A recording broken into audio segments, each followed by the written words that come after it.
Tensions are reaching a boiling point in the West Bank and as Israel intensifies its military crackdown, leading to mass displacement and escalating violence.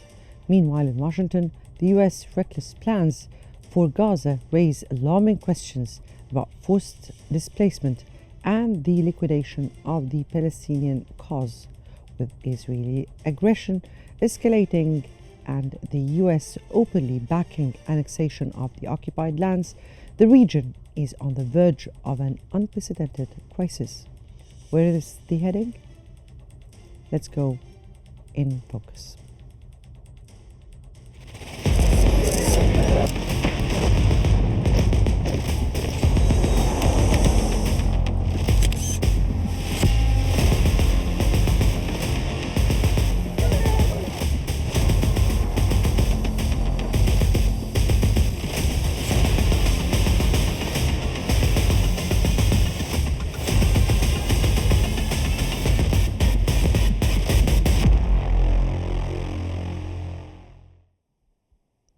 Israel's military offensive in the West Bank has escalated into a new level of brutality. Displacement, destruction, and daily killings have transformed the occupied territories into a war zone. What are the long-term consequences of this aggression, and how does it align with the US broader support for Israel's expansionary policies? Now, the National warns that Israel's forced displacement of 40,000 Palestinians in the West Bank offers a grim preview of what could unfold in Gaza. Under the so-called Operation Iron Wall, entire communities are being obliterated. The destruction of homes, the confiscation of Palestinian lands, and the expansion of illegal Israeli settlements are all part of a broader strategy, one that aligns with extremist Israeli voices who openly advocate for the expulsion of Gaza's population. The alarming reality is that President Trump's rhetoric in Washington is reinforcing these policies by legitimizing discussions about buying Gaza and resettling its people elsewhere. His administration is providing Israel with a free hand to push forward an ethnic cleansing agenda. The consequences of this are devastating, not just for Palestinians, but for regional stability as well. And now we're joined by Dr. Amani Suleiman, Director of the Mediterranean Studies Institute at Alexandria University. Dr. Suleiman, good afternoon, or rather good evening to you, and welcome to Qnews. In focus. Now, Israel's military escalation in the West Bank is being described as a slow-motion ethnic cleansing. How do you assess the situation on the ground? Well, we have witnessed today and actually for more than 23 days now, escalations in the West Bank, and the Israelis are targeting civilians, Palestinian civilians, from house to house and from village to village. We have seen attacks in northern West Bank in places like Tulkarm and Nur Shams, and we have seen other attacks in Hebron, Al Khalil, and even in Beit Lahem and other places, as well as, of course, the most of the violence being in Jenin. And it really raises questions because they claim that they are there after militants from Hamas and other Palestinian factions. But the fact is they have killed, as usual, women and children, and they have detained Palestinian young girls. So once again, it's all about terrorizing the Palestinians and making their lives harder and their existence in their homeland more difficult every day. Now, this campaign has displaced tens of thousands, with entire refugee camps being emptied. What does this tell about Israel's long-term objectives? Well, there are speaking about the a scheme to annex the West Bank, and this would be a preliminary plan to evacuate it from the Palestinians and push them towards the Jordanian borders. But given the fact that there are Israeli settlements and Israeli civilians living in enclaves and settlements between these villages, so the mechanism they are using is different from what they have done in Gaza. But what we can see is that they are even targeting not just refugee camps. Today they have targeted in El Arub, they targeted the UNRWA clinic and they turned it into a detention center where they are detaining Palestinians and investigating them and interrogating them. And we cannot really see anything that is really targeting specific militants or specific operations. It's more of, as you said in the beginning, ethnic cleansing, terrifying the civilians. It's just pushing people out of their villages and houses. It's very clear. Now, the Palestinian Authority has described Israel's actions as ethnic cleansing, as you said, respectively. Yet Western governments continue to offer only mild condemnations. Why do you think there is such silence on this very particular issue? Well, because Israel is marketing the idea that the Palestinian militants are living amongst the civilians. In October 2023, with the start of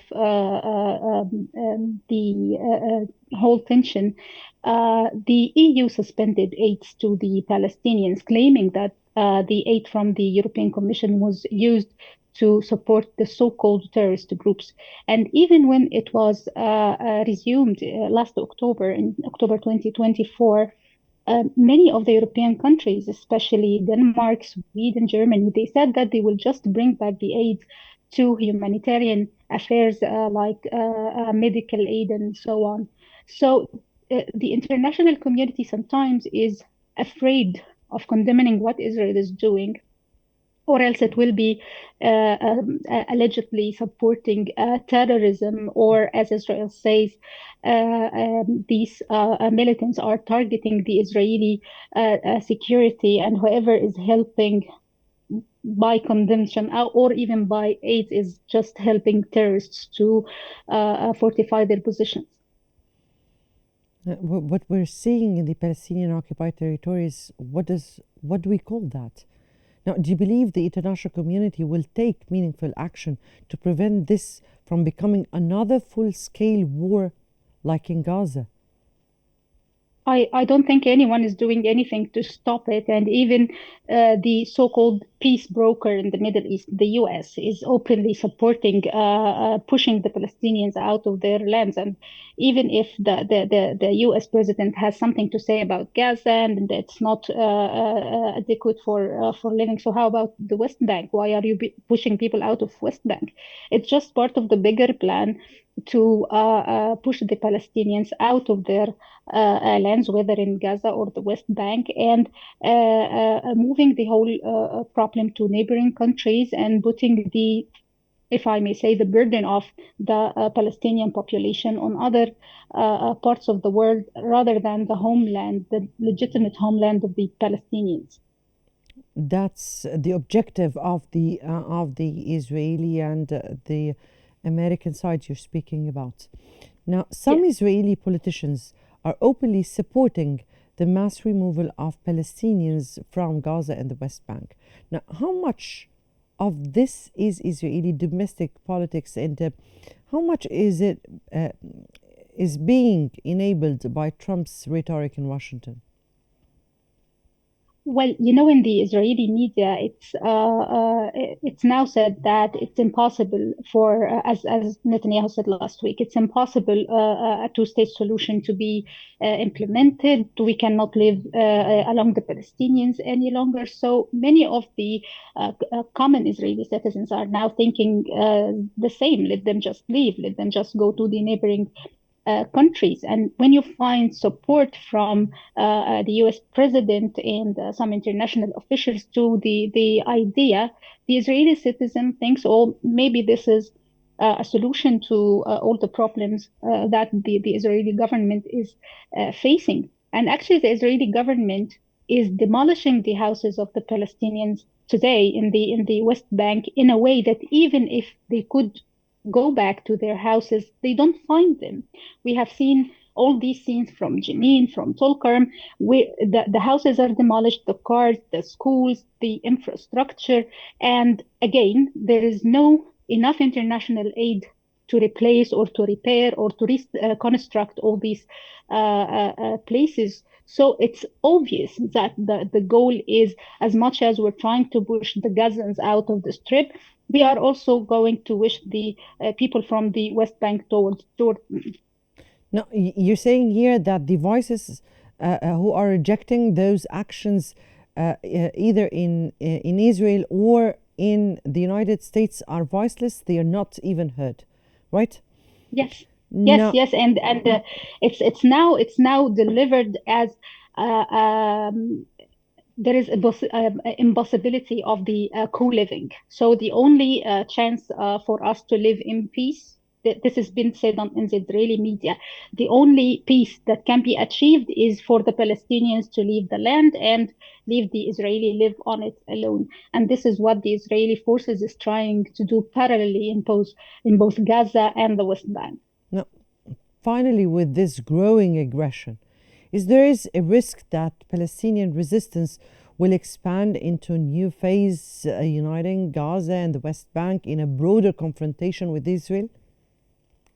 Well, it might happen if the Israeli aggression escalated, because there are places in the West Bank are famous for their long history and resistance. We're talking about Jenin, about Al Khalil, Hebron, and who knows, maybe if the Palestinians felt that they are going to face the same destiny that happened to Gaza, if they are going to lose everything, so they will escalate into maybe the same scale of resistance, if I may say. And this would be perhaps the first time we see a unity between the Palestinian factions, Fatah, Hamas, Al Jihad, and everyone, because what else do they have to lose? Mhm. Dr. Amani Suleiman, thank you so much for your insights, and we appreciate so much your time.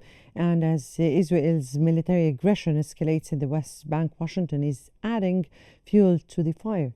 Trump's latest plan for Gaza, a blueprint for forced displacement, has sparked widespread outrage.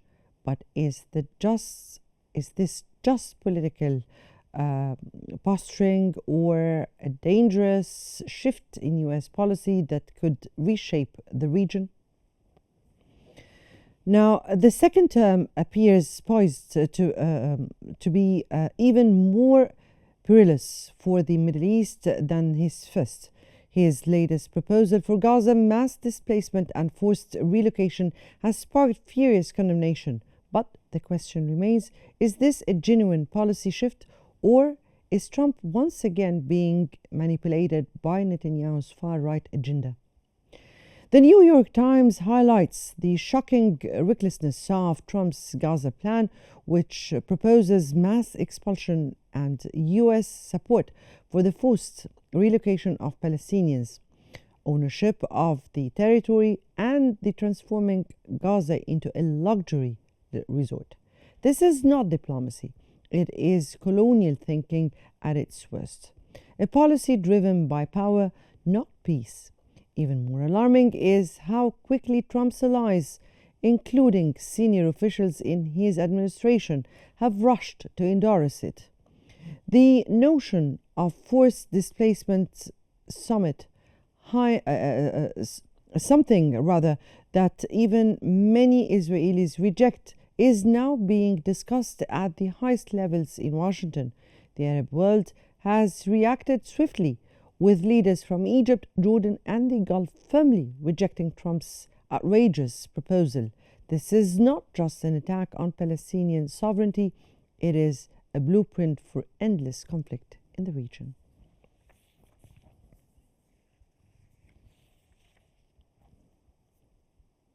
And now we're joined here with Mr. Khalid Dawood, managing editor of Al Ahram Weekly. Mr. Dawood, good evening to you and welcome to In Focus here on Q.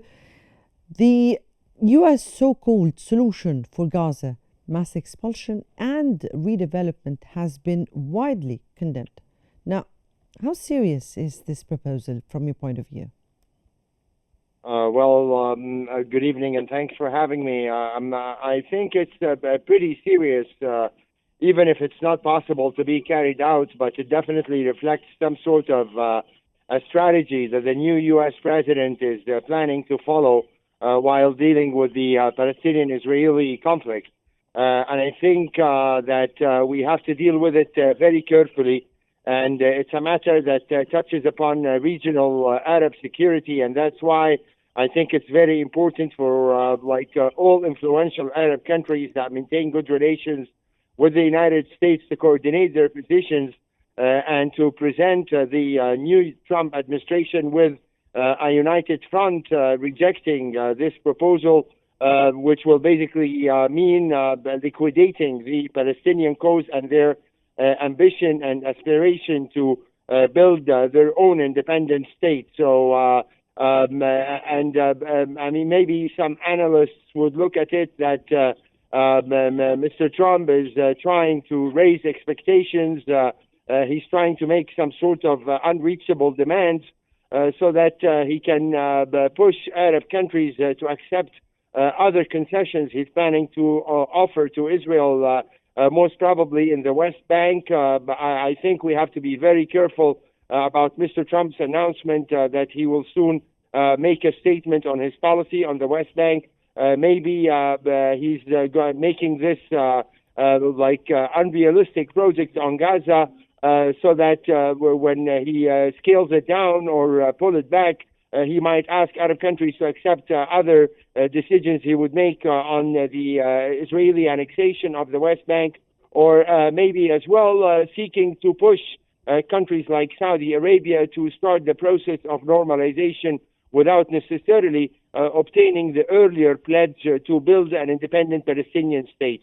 But I mean, the ideas that Mr. Trump has in mind, his actual policies and decisions during his first term, recognizing Jerusalem, occupied East Jerusalem as the capital of Israel, and the annexation of the Golan Heights, of Syria's Golan Heights to Israel, is just an indication of how much biased he is to Israel. And of course, the situation right now in his second term in office might even look more worrying, considering the members of his cabinet and how much they are hardline supporters of Israel and the Zionist dream of controlling all of Palestine. So it definitely must be taken seriously, I think so. Exactly as you said. Now, some Israeli politicians have supported the so-called project and others have dismissed it. Do you think Netanyahu's government is using Trump's rhetoric to test the waters for more aggressive policies? What do you think? What do you have for that? Well, to be very honest, I think Mr. Trump's statements and repeated statements, actually one of surprising aspects of this entire saga is how he daily insists on making references to this project. But I've been reading in the Israeli media that basically Netanyahu and his cabinet are celebrating the Trump policy and the Trump project because it's basically turned the entire agenda upside down, including the ongoing ceasefire agreement, which Mr. Trump's personal envoy to the Middle East, Mr. Steve Witkoff, has personally negotiated. But I mean, the issue right now is not only related to this mysterious contradicting project on Gaza, but even blowing off the entire ceasefire agreement by making the recent statements he made about releasing all the Israeli hostages held by Hamas on Saturday, and not even according to the agreement that was signed that has a very specific, detailed schedule, 3 each week or maybe 4 each week, but not definitely all of them all at once, and threatening that all hell will break loose. So definitely the Israeli government has a lot to celebrate, and that they actually feel that they can even easily violate and ignore the ceasefire agreement that was reached. And there is a lot of confusion between here today and Saturday on what exactly going to happen, whether, Israel would just be satisfied with Hamas restoring to the old or the recently reached agreement releasing only 3, or they're going to ask for the release of 9, or what does it mean exactly by Mr. Trump that all of them have to be released. So, definitely Mr. Trump's stand and his kind of unpractical and threats to push the entire region towards more instability is not helping at all in creating the conditions for stability on the region. On the contrary, it's basically encouraging the most extremist members of Mr. Netanyahu's government. And let's listen to the statements that are being daily made by the Israeli Finance Minister Bezalel Smotrich, that basically thinks that this is the golden time for Israel to maintain all that it wants from the United States and to kill forever the Palestinian state project and right that the Palestinian people have been fighting for over the past 70 or 80 years. Now, furthermore, Mr. Khalid, the U.S. has threatened to cut aid to Egypt and Jordan if they both refuse to accept Palestinian refugees. Now, how is the Arab world reacting to these coercive tactics? Well, let me first of all mention that, in his daily statements, Mr. Trump has been making contradicting statements on this issue. So on one day he says, yeah, why not? Maybe I can use this aid issue to pressure Egypt and Jordan to accept his illusional plan. And when he was sitting next to the King of Jordan, King Abdullah, on yesterday, he basically said that they are above this issue and that he doesn't think that he needs to use this matter anymore. So, obviously, that's Mr. Trump's character. Every day he might make a new statement, but I think it was very important today that President Abdel Fattah al-Sisi had a direct phone conversation with Jordan's King Abdullah to build up on the Arab momentum to present a united stand to the United States on the reconstruction of Gaza without this fantasy of Mr. Trump of emptying the Gaza Strip from its residents. And we've already heard and seen a statement issued by the Egyptian Foreign Ministry saying that Egypt has a detailed plan on how to rebuild Gaza within 3 to 5 years without needing at all to remove any of the Palestinians and to empty the Palestinian territories from its original residents. So I think maybe will remain some wise voices, wise institutions within the United States who will ask Mr. Trump to consider the strategic relationship that he maintains, or the United States maintains, with Egypt and Jordan over the past decades, and that jeopardizing those kinds of relations by using the issue of military aid or economic aid that the United States is presenting to Jordan is threatening U.S. interests. So if we No, Mr. Khalid, because we're running out of time. Now, finally, yes. Will the Arab world unite behind Egypt's stance, rejecting all displacement plans, and will the upcoming Arab summit be a proper platform to express such a position? I hope so very much, and I think the indications are pretty promising. Even before the meeting between King Abdullah and Mr. Trump, there was a meeting among Arab foreign ministers, the closest allies to the United States: Saudi Arabia, Egypt, Jordan, United Arab Emirates, and Qatar. And I think that they are planning to meet again, perhaps next week before the Arab summit, to work on this united Arab stance. How important, Mr. Khalid, threat to regional Arab security, and it must be dealt with firmly. Yes, how important, Mr. Khalid, is such a unity position?